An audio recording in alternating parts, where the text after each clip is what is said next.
अस्सलाम वालेकुम गाइस, मेरा नाम है मुजाहिद हुसैन। आप देख रहे हैं मेरा YouTube channel Mujahid cricket official. Pakistan versus Sri Lanka के दूसरे टेस्ट का जो तीसरा दिन था, आज उसका इख्तिताम हो चुका है और पाकिस्तान ने दिन के इख्तिताम पर 563 रन बना लिए हैं 5 विकेट्स के नुकसान पर। दिन का आगाज पाकिस्तान ने 178 रन 2 खिलाड़ियों के नुकसान पर किया था और क्या जबरदस्त रन रेट से पाकिस्तान ने जो है वो ये 563 रन बनाए और तमाम बैट्समैनों ने जो है वो अच्छी इनिंग खेली। अब्दुल्ला शफीक ने जो है वो बहुत ज्यादा जबरदस्त आज 200 किया, 201 रन बनाए उन्होंने। 326 बॉल्स का जो है वो उन्होंने सामना किया। 19 चौके और 4 छक्के इनकी इनिंग में शामिल थे और इस इनिंग की स्पेशल बात ये थी कि अब्दुल्ला शफीक की क्लासी इनिंग देखने को मिली। तमाम शॉटें जो है वो मेरिट पर थी। कोई शॉट भी देखकर ऐसा नहीं लगा कि वो खुद से लग गई हो या उसमें टेक्निक का फॉल्ट हो। टेक्निकली साउंड इनिंग थी जो है वो आज अब्दुल्ला शफीक की। इसके अलावा बाबर आजम ने 39 रन बनाए, 75 बॉलों का सामना किया, 4 चौके और 1 छक्के इसकी इनिंग में शामिल थे। और आज फिर बाबर आजम जो है वो जयसूर्या का शिकार हुए। जयसूर्या और बाबर आजम की जो स्टोरी है वो अब काफी लंबी हो चुकी है और मेरे ख्याल में बाबर आजम एक वर्ल्ड क्लास प्लेयर है और अब तक जो है वो जयसूर्या की बॉल को ही नहीं समझ पा रहे, जो कि मेरे ख्याल में यह बाबर आजम को सोचना पड़ेगा क्योंकि 7 इनिंग में 6 मरतबा जो है वो बाबर आजम को जयसूर्या ने आउट कर दिया है। इसके अलावा अगर मैं बात करूं तो साउथ शकील ने आज एक मरतबा फिर जो है वो 57 बनाए, 110 बॉलों का उन्होंने सामना किया, 6 चौके उनकी इनिंग में शामिल थे। और साउथ शकील जो है वो वाहिद दुनिया क्रिकेट में बैट्समैन है जिन्होंने 7 टेस्ट मैच खेले हैं और हर इनिंग में जो है वो उनकी 50 है। तो ऐसा पहले हिस्ट्री में कभी नहीं हुआ कि एक लड़का आया और उसके कैरियर के पहले 7 मैच और हर इनिंग में जो है वो 50 प्लस रन हो। तो ये क्रेडिट भी जो है वो साउथ शकील को जाता है कि क्योंकि हिस्ट्री में ऐसा कभी किसी ने नहीं खेला।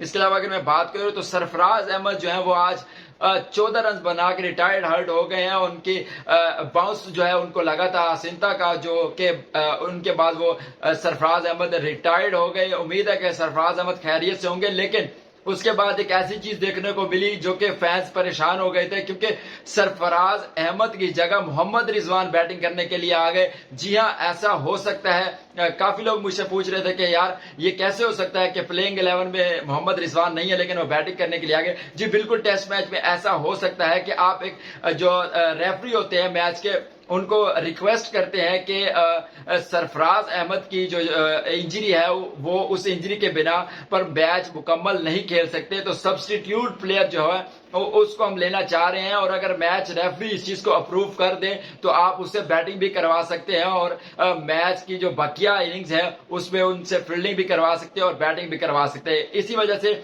आज जो है मोहम्मद रिजवान ग्राउंड में उतरे और उन्होंने बैटिंग भी की। इसके अलावा अगर मैं बात करूं आगा सलमान की तो आउटस्टैंडिंग इनिंग खेली आगा सलमान ने जो है वो अच्छे रन रेट से। ऐसे लग रहा था कि आगा सलमान को T20 और वनडे मैच खेल रहे हैं जिस तरह की उन्होंने नीचे से आके इनिंग खेली। आगा सलमान 132 रन पर नॉट आउट है। उन्होंने सिर्फ 148 बॉलों का सामना किया, 15 चौके और 1 छक्का उनकी इनिंग में शामिल था और वो अभी तक क्रीज पर मौजूद है। इसके अलावा अगर मैं बात करूं मोहम्मद रिजवान की तो उन्होंने 37 रन बनाए, 61 बॉलों का सामना किया, 1 छक्का और 1 चौका उनकी इनिंग में शामिल है और वो भी विकेट पर मौजूद है, नॉट आउट है। और पाकिस्तान को इस वक्त जो है वो 397 की लीड हो चुकी है। मैं एक्सपेक्ट कर रहा था पाकिस्तान से कि वो आखिरी 5 से 10 ओवर जो है वो श्रीलंका को बैटिंग करवाएंगे और उनके कोई 1-2 खिलाड़ी आउट करने की कोशिश करेंगे, लेकिन पाकिस्तान ने ऐसा नहीं किया। कल और परसों का दिन जो है वो बहुत ज्यादा अहम होगा पाकिस्तान की बॉलिंग के लिए और श्रीलंका के पॉइंट ऑफ व्यू से भी, क्योंकि ये WTC 25 का जो है वो बड़ा अहम मैच है और ये पॉइंट्स पाकिस्तान को बहुत जरूरी चाहिए होंगे। अगर इसके अलावा अगर मैं बात करूं पाकिस्तान की तो उन्होंने डिक्लेयर ना करने की वजह मुझे समझ नहीं आई क्योंकि 397 रन बहुत अच्छा था। अगर 320 या 330 भी होता तो हम डिक्लेयर कर सकते थे, लेकिन पाकिस्तान ने ऐसा नहीं किया क्योंकि वेदर को भी मद्देनजर रखना पड़ेगा कि जिस तरह बारिश आ जाती है तो पता नहीं चलता इन ग्राउंड्स में और आजकल बारिशों का मौसम है। तो बाबर आजम को यह भी अपने माइंड में जरूर रखना चाहिए कि हमने मैच जीतने के लिए जाना है। अगर मैं बात करूं श्रीलंका की बॉलिंग की तो असिंता फर्नांडो ने जो है वो 24 ओवर की 133 रन दी, उन्होंने 3 खिलाड़ी को आउट किया। इसके अलावा अगर मैं बात करूं तो जयसूर्या ने 52 ओवर किए, 181 रन देकर 2 खिलाड़ियों को आउट किया, 52 ओवर 1 इनिंग में। इसके अलावा अगर मैं पार्टनरशिप्स की बात करूं तो बाबर आजम और अब्दुल्ला शफीक की जो है वो 89 की पार्टनरशिप रही आज के मैच में। सऊद शकील और अब्दुल्ला शफीक की जो है वो 109 की पार्टनरशिप रही। इसके अलावा अगर मैं बात करूं अब्दुल्ला शफीक और आगा सलमान, उनकी 149 की पार्टनरशिप रही। इसके अलावा एक और पार्टनरशिप जो कि अभी नॉट आउट है, आगा सलमान और मोहम्मद रिजवान, उनकी 95 की जो है वो पार्टनरशिप बन चुकी है और वो अभी तक क्रीज पर मौजूद है। अगर मैं रिकॉर्ड्स की बात करूं तो सऊद शकील जो है वो पहले पाकिस्तानी प्लेयर हैं दुनिया क्रिकेट में जिन्होंने अपने पहले 7 टेस्टों में जो है वो हर इनिंग में 50 रन किए हैं, तो ऐसा पहले कभी किसी ने नहीं किया।